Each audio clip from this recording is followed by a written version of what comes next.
ጤና ይስጥልኝ ተመልካቾቻችን፣ እንደምን ውላችሁ አምሽታችኋል? በላይ በቀለ ነኝ። ዋና ዋና ነጥቦቹን በማስቀደም እንጀምራለን።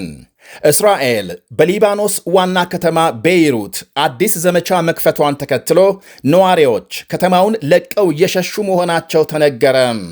የሄዝቦላህ ጥቃት ተጠናክሮ ቀጥሏል። ኢራን የቀይ ባህር መተላለፊያን ለመዝጋት የየመኑን ሁቲ ቡድን በተጠንቀቅ ማቆሟ ተነገረ። የኢራን ባለስልጣናት የሆርሙዝ መተላለፊያን በመዝጋት ፊታቸውን ቀይ ባህር ላይ ወደሚገኝ ወሳኝ የውሃ መስመር ማዞራቸውን ገልጸዋል። በዝርዝር እናቀርባለን። አብራችሁን እንድትቆዩ ጋብዛለሁ።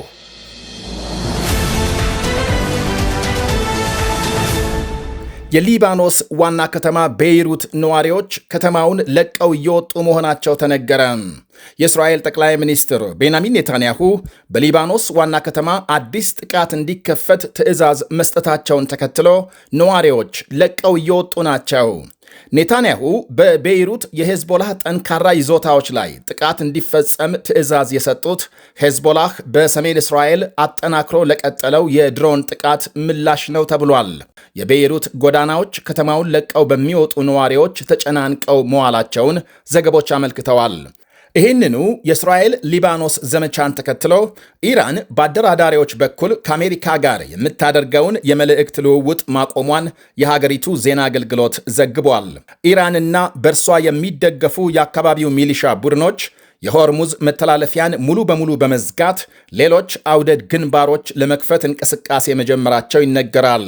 ቀይ ባህርን ከኤደን ባህረ ሰላጤና ከህንድ ውቅያኖስ የሚያገናኝ ባብ ኤል ማንዴብ የተባለውን ወሳኝ መተላለፊያን መቆጣጠር ይገኝበታል። ይህ የባህር ወሽመጥ በየመን በጅቡቲና በኤርትራ መካከል የሚገኝ የዓለም አቀፍ ንግድና የነዳጅ መርከቦች ዋነኛ መተላለፊያ ነው።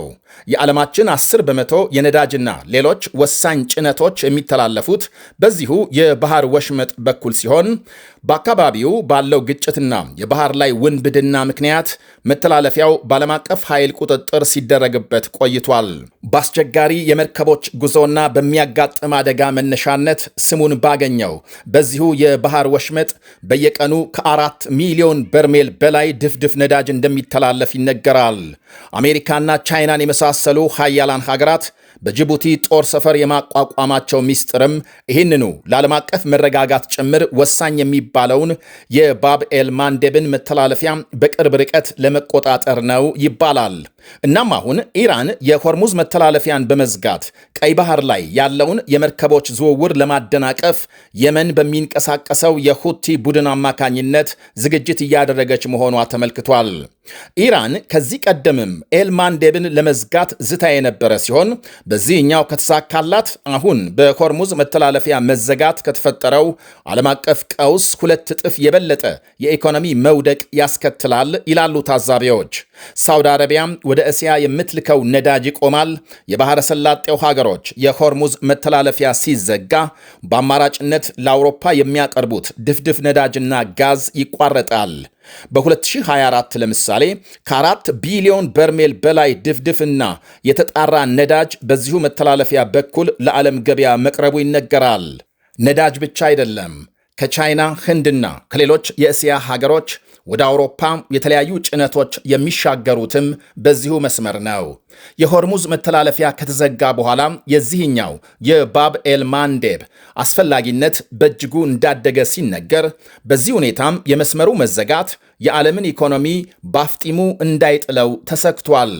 የየመኑ ሁቲ ቡድን ከዚህ ቀደም ሞክሮ የተሳካለት ከመሆኑ አንጻር መተላለፊያውን ለማወክ የወጣው ዕቅድ ትኩረት ቢስብ ብዙም አያስደንቅም ይላሉ ታዛቢዎች። በጋዛ ጦርነት ጊዜ ሁቲዎች ከአሜሪካና እስራኤል ጋር የተዛመዱ ባሏቸው መርከቦች ላይ በቀይ ባህር ጥቃት ሲፈጽሙ እንደነበር ይታወሳል። ልክ የዛሬ ዓመት ገደማ ሁቲ ከአሜሪካ ጋር ተኩስ አቁም መድረሱን ተከትሎ መተላለፊያው ተመልሶ ተከፍቷል። አሁንስ ታዲያም ሁቲዎች መተላለፊያውን መልሰው በመዝጋት መርከቦች ላይ ጥቃት ከመፈጸም የሚያግዳቸው ምን አለ በማለት ይጠይቃሉ እነዚያው ለአልጀዚራም አስተያየት የሰጡ ታዛቢዎች። ያኔ እስራኤል በጋዛ በከፈተችው ጦርነት አሁን ደግሞ በሊባኖስ ተባብሶ በቀጠለው የእስራኤል ዘመቻ ምክንያት ሁቲዎች ቀይ ባህርን ሊያውኩ ተነስተዋል። የሄዝቦላህ የሚሳኤልና የድሮን ጥቃት በእስራኤል ወታደሮችና በነዋሪዎች ላይ መጠናከሩ ያስፈራቸው ጠቅላይ ሚኒስትር ቤንያሚን ኔታንያሁ ደቡባዊ ሊባኖስ ላይ ተወስኖ የነበረውን የእስራኤል ወታደራዊ ዘመቻ ወደ ዋና ከተማ እንዲሰፋ አዘዋል።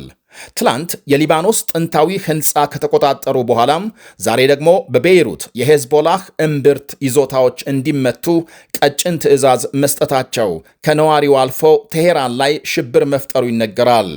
በእስራኤል ግስጋሴ የተበሳጩት የኢራን ውጭ ጉዳይ ሚኒስትር አባስ አራክቺ ከእንግዲህ ከሰላም ንግግሩ ጋር በተገናኘ ከአሜሪካ ጋር መልእክት አንለዋወጥም ከሚል ውሳኔ መድረሳቸው ታውቋል። አሜሪካም በኢራን ወደቦች ላይ የጣለችው እገዳና የእስራኤል የሊባኖስ መስፋፋት አሜሪካም ለተደረሰው ተኩስ አቁም ግድ እንደሌላት የሚያሳይ ነው ብለዋል ውጭ ጉዳይ ሚኒስትሩ።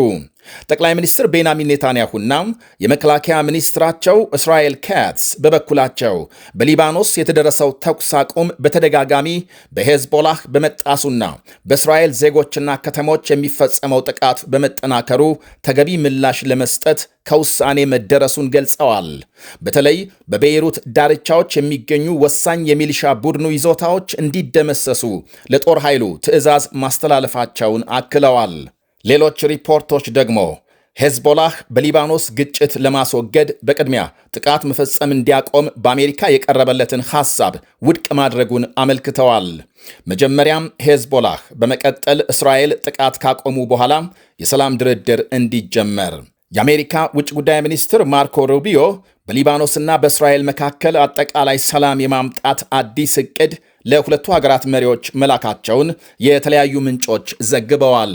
በደቡባዊ ሊባኖስ ዛሬ በተፈጸመ የእስራኤል ጥቃት 2 ሰዎች መገደላቸውንና በርካቶች መቁሰላቸው ተመልክቷል። መጋቢት መጀመሪያ በእስራኤልና ሄዝቦላህ መካከል ጦርነት ካገረሸ ወዲህ በሊባኖስ ከ3400 በላይ ሰዎች መገደላቸውን የሀገሪቱ ጤና ሚኒስቴር ይገልጻል። በእስራኤል በኩል 24 ወታደሮች መገደላቸውን። በዚሁ በእስራኤል አዲስ የመስፋፋት ዘመቻ ላይ ለመነጋገር የመንግስታቱ ድርጅት ጸጥታው ጥበቃ ምክር ቤት ዛሬ አስቸኳይ ስብሰባ ያካሂዳል ተብሎ ይጠበቃል። ይህ በእንዲህ እንዳለ ፕሬዝዳንት ዶናልድ ትራምፕ በኢራንና አሜሪካ መካከል በሚደረሰው ስምምነት ላይ ማስተካከያ የማድረግ ፍላጎት እንዳላቸው ተነግሯል። ትራምፕ የሆርሙዝ መተላለፊያና የኢራን ዩራኒየም አወጋገድን በተመለከተ ማስተካከያ ማድረግ ይፈልጋሉ ብለዋል አንዳንድ የሀገሪቱ መገናኛ ብዙሃን።